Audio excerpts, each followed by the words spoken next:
Hello everyone, welcome to final study. এই চ্যানেলে সবাইকে ওয়েলকাম জানাচ্ছি।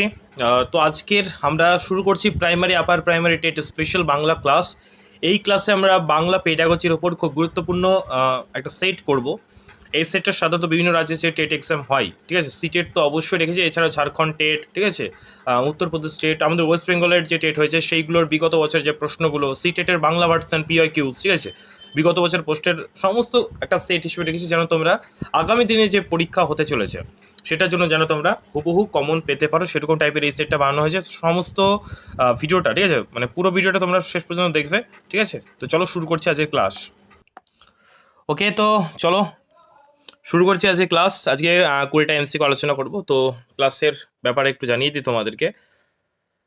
দেখো, স্ক্রিনে প্রশ্ন আসবে এবং তোমরা চেষ্টা করবে নিজে নিজে অ্যান্সার করা, ঠিক আছে, নিজে নিজে অ্যান্সার করবে এবং সেটা কমেন্ট বক্সে জানাবে, যেটা সঠিক উত্তর সেটা কমেন্ট বক্সে জানাবে এবং আমার বলা উত্তরের সাথে তোমরা সকলেই মিলিয়ে নেবে, ঠিক আছে। তো চলো শুরু করছি আজকের আমাদের সেশন। ওকে, দেখো প্রথম প্রশ্ন স্ক্রিনে কি বলছে, পঞ্চম শ্রেণীর একজন শিক্ষিকা তার ক্লাসে পড়ানোর সময় রেস্তোরাঁর মেনু কার্ড, ট্রেনের টিকিট এবং খবরের কাগজ কাটিং ব্যবহার করেন।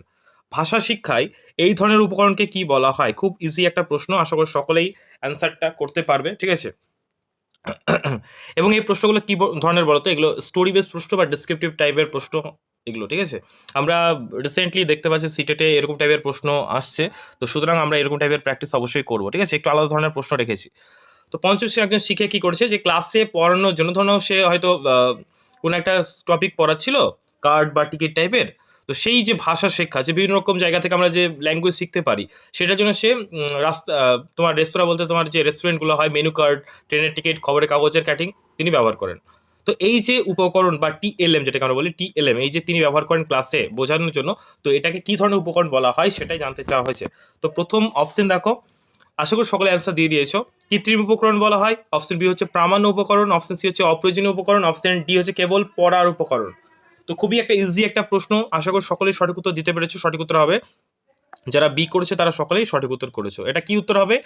Authentic material. কি উত্তর হবে অথেন্টিক ম্যাটেরিয়াল বা প্রামাণ্য উপকরণ হবে সঠিক উত্তর, ঠিক আছে।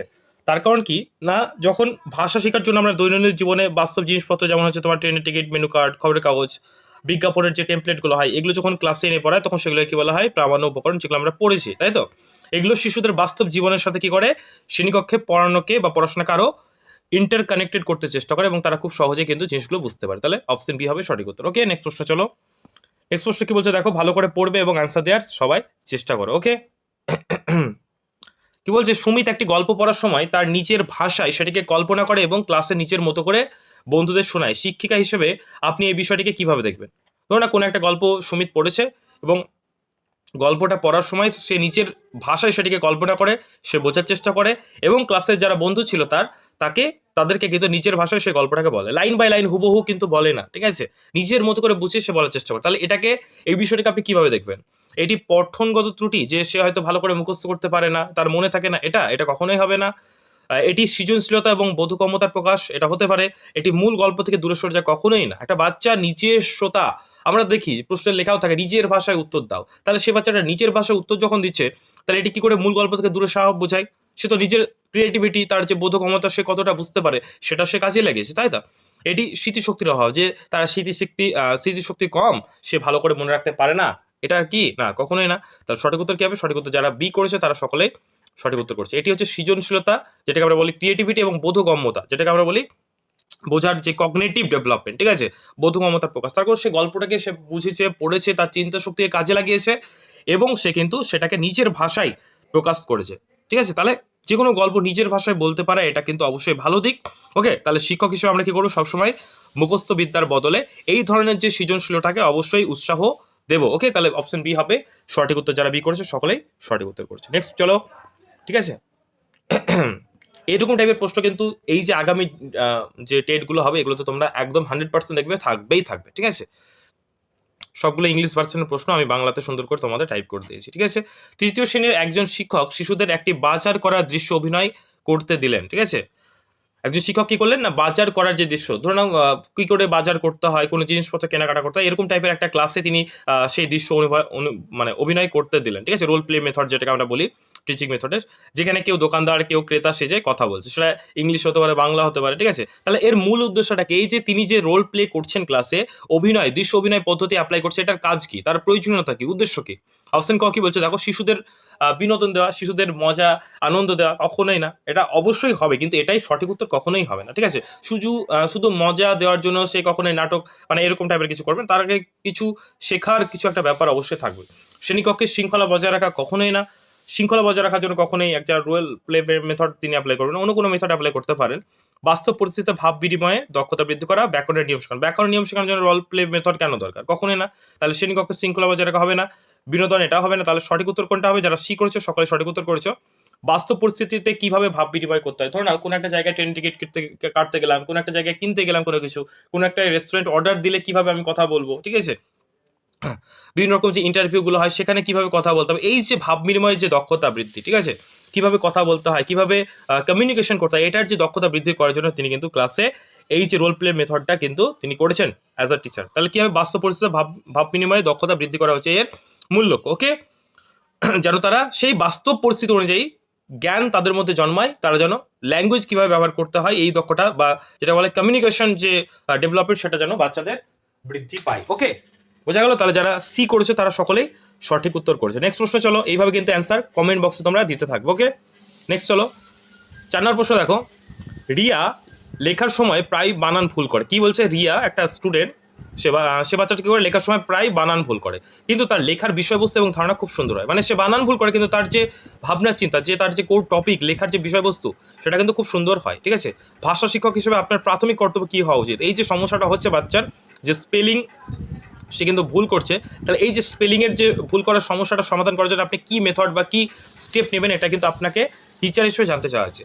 মানে এই যে অ্যান্সারগুলো করার সময় নিজেকে একটা প্রকৃত বা আদর্শ টিচার হিসেবে ধরে নেবেন, যে বাস্তবে যদি আমি এরকম স্কুলে জয়েন করার পর এই প্রবলেমটা আমি যদি দেখি যে কোনো একটা বাচ্চা খুব সুন্দর লিখছে কিন্তু বানান ভুল করছে, তাহলে আমি কীরকমভাবে তাকে কী পরামর্শ দিতে পারি বা কী স্টেপ নিতে পারি, তাহলে দেখবেন খুব সহজেই সঠিক উত্তর করতে পারছে। একজন আদর্শ টিচার জায়গায় নিজেকে রেখে কল্পনা করবেন, দেখবেন এমনি অ্যান্সার করতে পারবেন।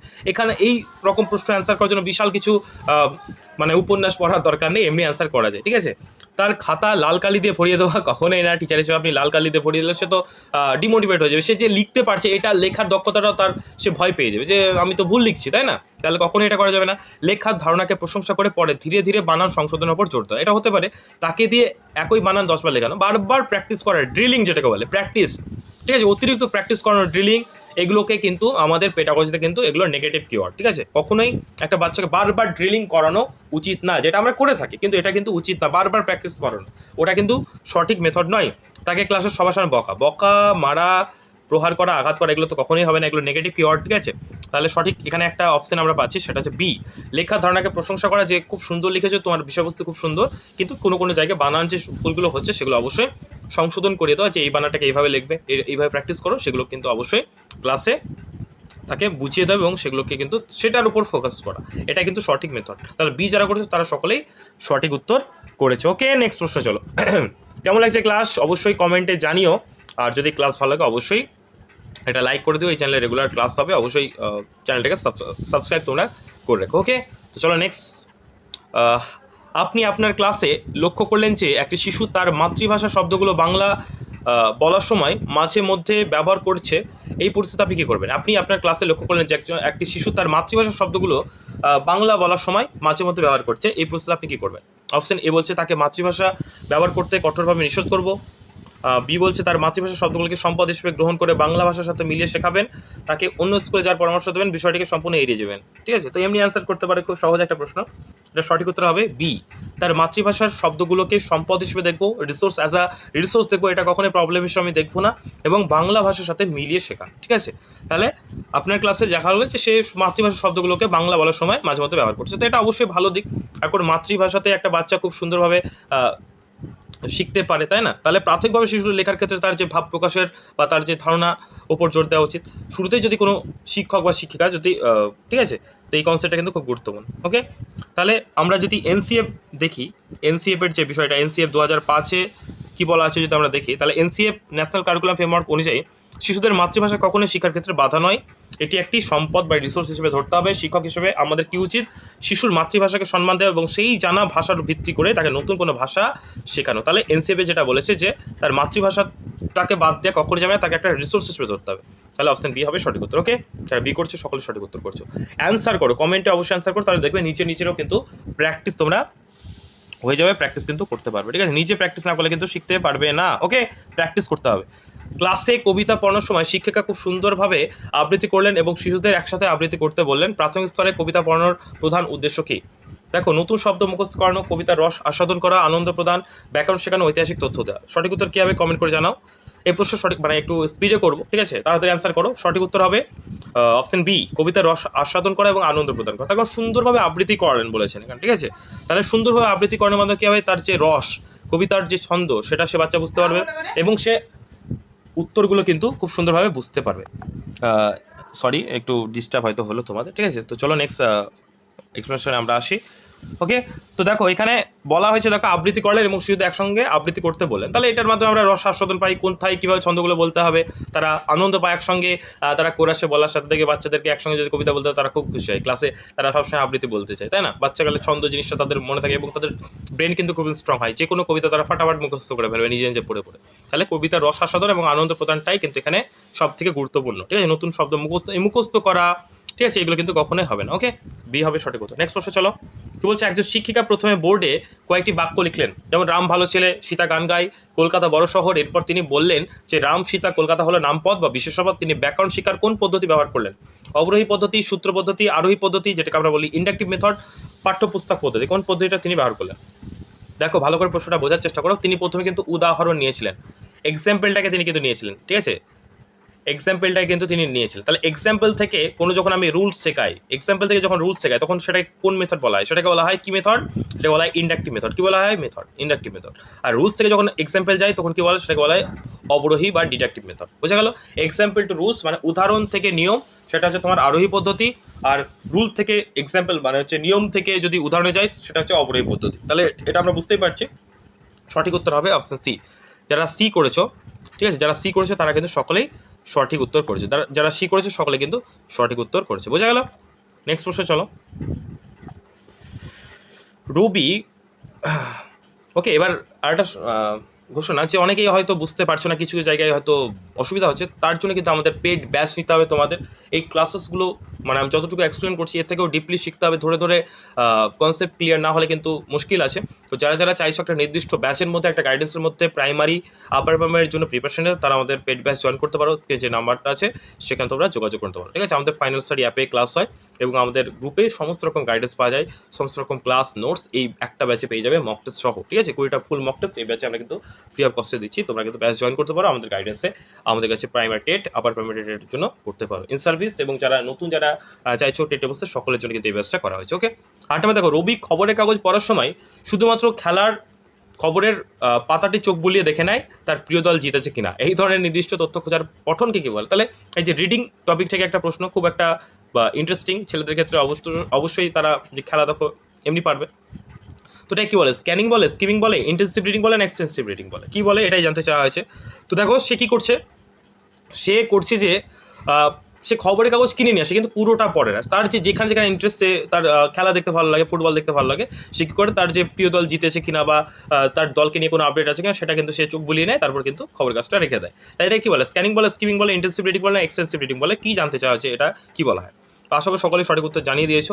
সঠিক উত্তর হবে স্ক্যানিং, স্ক্যান করা বোঝায়, ঠিক আছে। এটা কিন্তু স্কিমিং না, স্কিমিং হলে ডিটেলসে পড়তে হবে, ঠিক আছে, একদম সুন্দর করে। মানে স্কিমিং বলতে যেটা করছি সেটাকে ভাষা বোঝা, ঠিক আছে, তার সারমর্মটাকে বোঝা। সে সারমর্ম কিন্তু বুঝছে না, সে কিন্তু নির্দিষ্ট ডেটা, নির্দিষ্ট ইনফরমেশন সে কালেক্ট করছে। তার নির্দিষ্ট ডেটা বা ইনফরমেশন যখন আমরা নিই, ধরে নাও কোনো একটা কী বলো, কোনো একটা ওয়ার্ডের মানে তুমি পারছো না, ডিকশনারি তুমি অন করে খুঁজছো, সেটাকে বলে স্ক্যানিং, ঠিক আছে।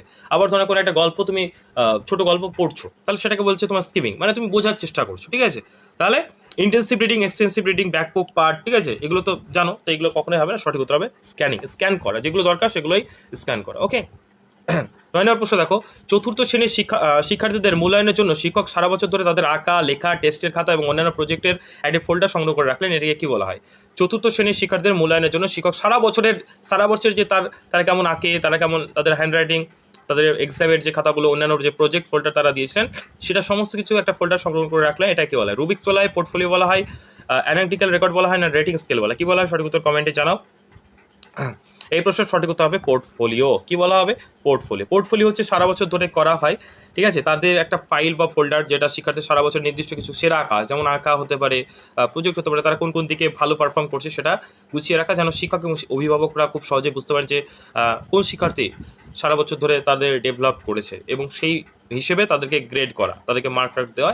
এর জন্য কিন্তু এই পোর্টফোলিওগুলো স্টুডেন্ট ওয়াইজ বানানো হয়, রিপোর্ট কার্ড যেটাকে আমরা বলতে পারি। ওকে, তার সঠিক উত্তর হবে অপশন বি, পোর্টফোলিও। নেক্সট দেখো, ছুটির দিনে একটি শিশু গল্পের বই পড়ছে। সে লাইন ধরে ধরে অর্থ না বুঝে কেবল গল্পের আনন্দ নেওয়ার জন্য পড়ছে। হতে পারে বিভিন্ন রকম গল্প আছে, সে কিন্তু লাইন বাই লাইন পড়ছে না, জাস্ট আনন্দ নেওয়ার জন্য সে মনে মনে সাইলেন্ট রিডিং করছে। তাহলে এই ধরনের যে পঠন, এটা কি বলা হয়? পুঙ্খানুপুঙ্খ পঠন, ঠিক আছে? যেটাকে বলা হয় ইন্টেন্সিভ, ঠিক আছে? Intensive reading.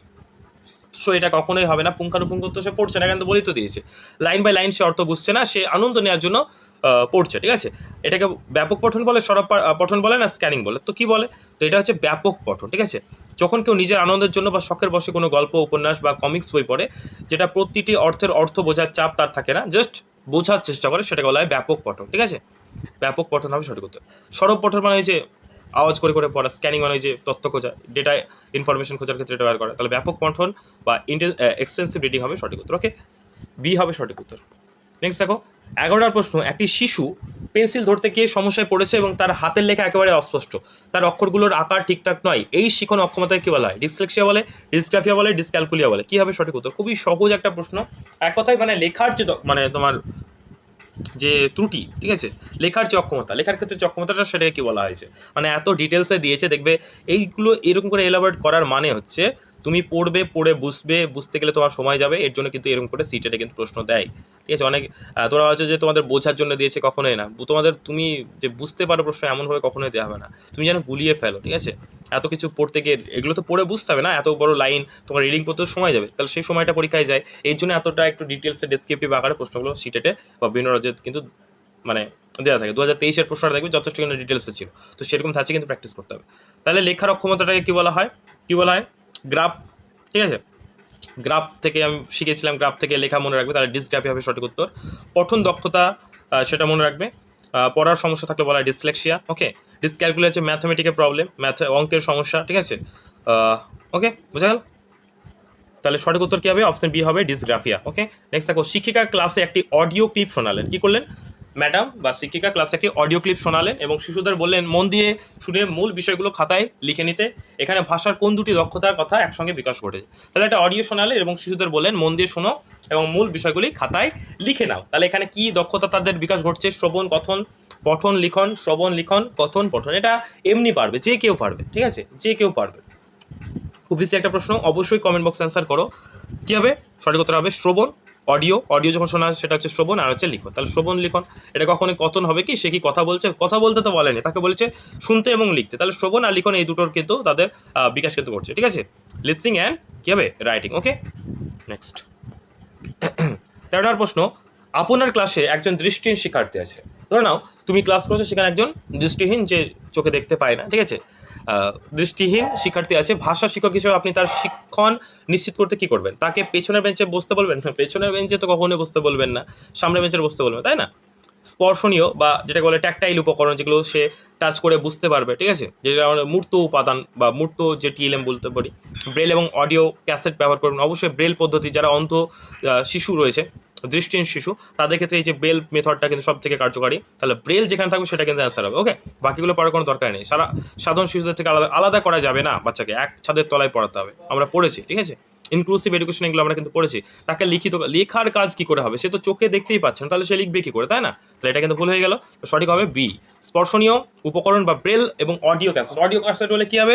সে শুনতে পারবে, তার কিন্তু সে তো দেখতে পাচ্ছে না যে বোর্ডে কী লিখছেন আপনি, সে শুনতে পারবে। তাহলে স্পর্শনীয় যে উপকরণ, যেগুলো টিএলএম, মূর্ত উপাদান যেগুলোকে আমরা বলি, ঠিক আছে, কংক্রিট যেগুলো টিএলএম, ব্রেল পদ্ধতি অবশ্যই অবলম্বন করতে হবে, আর অডিও ক্যাসেট ব্যবহার করতে হবে। ওকে, যারা বি করছে সকলে সঠিক উত্তর করছে।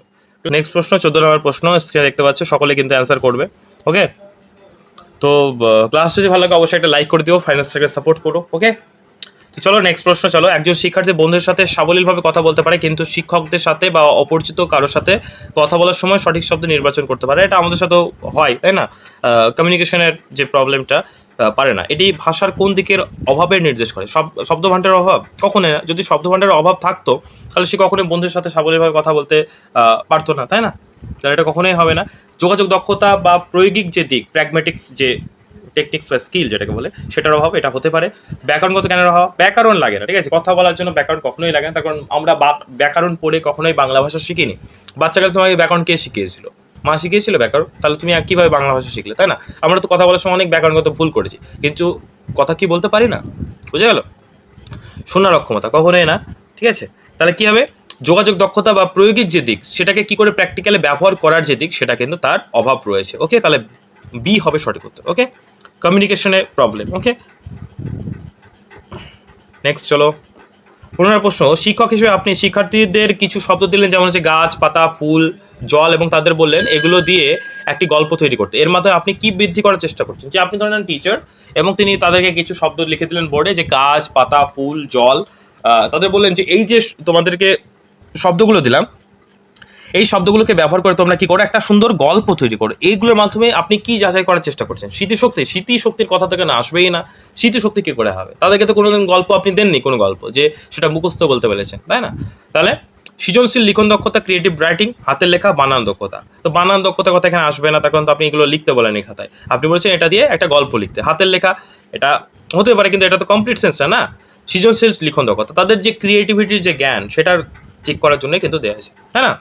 তাহলে কয়েকটি গল্প শব্দ দিয়ে শিশুদের নিজে থেকে গল্প বানানোর যে কথা, তার যে নিজস্ব কল্পনা শক্তি কাজে লাগাতে হয়, তারা যে স্বাধীনভাবে চিন্তা করতে শেখে, এর ফলে তাদের ব্রেনের বিকাশ হয়।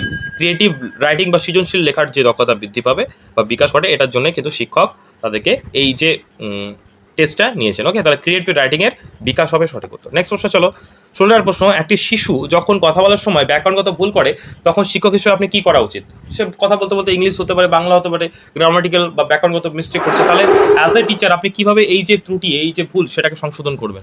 তৎক্ষণাৎ তাকে থামিয়ে দিয়ে ভুল সংশোধন করে দেওয়া না। বাচ্চাকে যদি আপনি তখনই থামিয়ে দিয়ে ভুল সংশোধন করার চেষ্টা করেন, তাহলে কিন্তু বাচ্চাটা কী হবে? ভয় পেয়ে যাবে, সে কিন্তু ডিমোটিভেট হয়ে পড়বে, সে কিন্তু আর কথা বলাই বন্ধ করে দেবে, ঠিক আছে? বা লেখাটাই বন্ধ করে দেবে। তাহলে তাকে কখনোই কিন্তু থামিয়ে দিয়ে তখন কিন্তু ভুল সংশোধন করা যাবে না। তাকে কিন্তু সুযোগ দিতে হবে, উৎসাহ দিতে হবে, ঠিক আছে?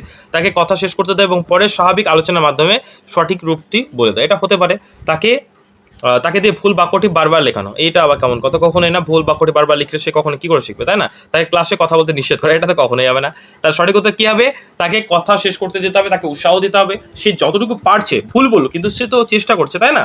তাহলে পরে সেটাকে স্বাভাবিক আলোচনার মাধ্যমে সঠিক রূপটি দেওয়া, যে এই জায়গায় তোমার ভুল হচ্ছে, এই জায়গায় তুমি কারেকশন করে নেবে। সে যেন ঘাবড়ে না যায়, সে যেন ভয় পেয়ে না যায়, তার যেন আত্মবিশ্বাস যেন না কমে, এই দিকটা তোমাকে বা আপনাকে দেখতে হবে। ওকে, তারপর সে শিশুর কথা বলাচ্ছে। ওকে, গঠনমূলক যে মূল্যায়ন, যেটা বলে ফর্মেটিভ অ্যাসেসমেন্ট, এর জন্য নিচের কোন কৌশলটি সবচেয়ে উপযুক্ত?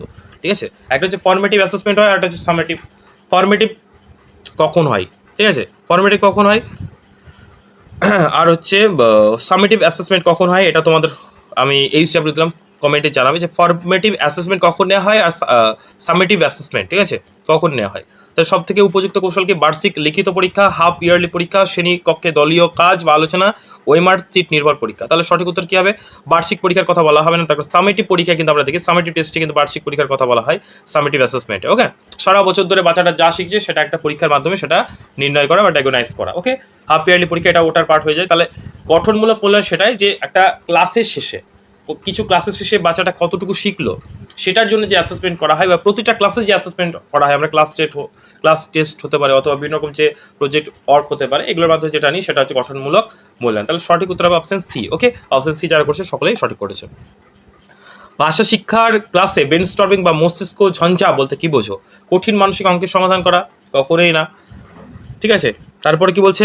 কোনো নির্দিষ্ট বিষয়ে শিক্ষার্থীদের স্বাধীনভাবে প্রচুর নতুন ধারণা বা আইডিয়া তৈরি করতে বলা হতে পারে। মাথা খাটিয়ে ব্যাকরণ নিয়ম মুখস্থ করা? মুখস্থর বিষয়টা এখানে আসবেই না। দীর্ঘ প্রবন্ধ পড়া? কখনোই না। তাহলে এখানে সঠিক উত্তর কী হবে? কোনো নির্দিষ্ট বিষয়ে শিক্ষার্থীদেরকে নিজেদেরকে ভাবতে দেওয়া, তারা যেন নিজেরা ভাবে, ঠিক আছে। ব্রেন স্টর্মিং মানেই তারা নিজের ব্রেনকে যেন খাটায়, এটাই হচ্ছে মেন কনসেপ্ট, ঠিক আছে। তারা যেন সেটাকে নিয়ে ভাবে, নতুন নতুন তাদের মধ্যে কনসেপ্ট হয়, তারা যেন আইডিয়াটা ভুল হতে পারে কিন্তু তারা যেন ভাবে, এটা হচ্ছে মেন জিনিস, ঠিক আছে? তারা নিজেদের মধ্যে যেন গ্রুপিং ভাবে, তারা দলগতভাবে তারা যেন কোনো একটা বিষয় নিয়ে চর্চা করে, ডিসকাস করে, এটাই হচ্ছে ব্রেন স্টর্মিং করা, তাদের ব্রেনকে কাজে যেন তারা লাগায়, এটাই হচ্ছে মেন জিনিস, ঠিক আছে? Brain storming. তাহলে অপশন বি হবে এই প্রশ্নের সঠিক উত্তর। ওকে, নেক্সট প্রশ্ন, চলো 19 নম্বর প্রশ্ন, আমরা একদম শেষ মানে জায়গায় চলে এসেছি। ওকে, যারা যারা শেষ পর্যন্ত ক্লাসে আছো অবশ্যই সকলকে ধন্যবাদ জানাই, ঠিক আছে? 19 নম্বর দেখো, শিক্ষিকা প্রথমে শিশুদের একটি ডায়াগনস্টিক টেস্ট বা নির্ণায়ক পরীক্ষা নিলেন, দেখলেন তারা যুক্তাক্ষর পড়তে পারছে কি পারছে না, এরপর তিনি শুধু যুক্তাক্ষর পড়ার উপর বিশেষ ক্লাস নিলেন, এটিকে কি বলা হয়? মাইক্রো টিচিং, রিমিডিয়াল টিচিং, সংশোধনমূলক শিক্ষণ যেটাকে বলা হয়, ম্যাক্রো টিচিং না ফর্মাল টিচিং, কি বলা হয়? তো সঠিক উত্তর কী হবে? তিনি কিন্তু আগে দেখলেন যে তারা যুক্তাক্ষর পড়তে পারছে কিনা, ঠিক আছে? তারপর তিনি কিন্তু টেস্ট নিলেন, তাহলে এটাকে বলা হয় রিমিডিয়াল টিচিং। তারা পারছে কিনা সেটা আগে দেখে নেওয়া, সংশোধনমূলক শিক্ষণ, তারপরে টেস্ট নেওয়া, তাহলে পারছে কিনা, পারছে না, না পারলে তাকে বুঝিয়ে দেওয়া হচ্ছে, তারপরে একটা টেস্ট নেওয়া হচ্ছে, এটাকে বলা হয় রিমিডিয়াল টিচিং। অনেক বাচ্চা আছে যারা ক্লাস করার পরেও ঠিকঠাক বুঝতে পারে না, যারা পিছিয়ে পড়ছে তাদেরকে নিয়ে যে ক্লাস করানো হয় সেটাকে বলা হয় রিমিডিয়াল টিচিং বা সংশোধনমূলক শিক্ষণ। তো এটাই হবে সঠিক উত্তর। ওকে, ম্যাক্রো টিচিং আমরা ডিএলএড বিএডে তো করেছি, তাই না? মাইক্রো যেটা আমরা 5-7 মিনিটের করে থাকি, যে ডেমো অ্যাজ আ টিচার হওয়ার জন্য যে ডেমোটা আমরা দিয়ে থাকি, তাই না? আর ম্যাক্রো হচ্ছে ক্লাসে যেটা 40 মিনিটের ক্লাস থাকে সেটা, আর ফর্মাল টিচিং তো যেটা আমরা করিয়ে থাকি। ওকে, তাহলে সঠিক উত্তর হবে রিমিডিয়াল টিচিং। লাস্টের প্রশ্নটা তোমাদের হোমওয়ার্ক দিয়ে দিলাম, তোমরা সকলেই কিন্তু কমেন্ট বক্সে জানাবে, যারা যারা লাস্ট পর্যন্ত আছো অবশ্যই তোমাদের দায়িত্ব এটা, ঠিক আছে? আর প্র্যাকটিস করতে থাকো, ঠিক আছে? হোমওয়ার্ক দিলাম এটা, অবশ্যই কিন্তু এটা অ্যান্সারটা জানাবে। ওকে, আর অ্যাটেন্ডেন্স হিসেবে একটা লাইক করে দিও ভিডিওটাতে, আর চ্যানেলে যদি ক্লাস ভালো লাগে অবশ্যই তোমরা চ্যানেলটাকে সাবস্ক্রাইব করো। যদি কেউ পেড ব্যাচে অ্যাডমিশন নিতে চাও স্ক্রিন নাম্বারে অবশ্যই যোগাযোগ করে নিও। থ্যাংক ইউ ভিডিওটা শেষ পর্যন্ত দেখার জন্য। ওকে, দেখা হচ্ছে পরের কোনো ক্লাসে, ধন্যবাদ।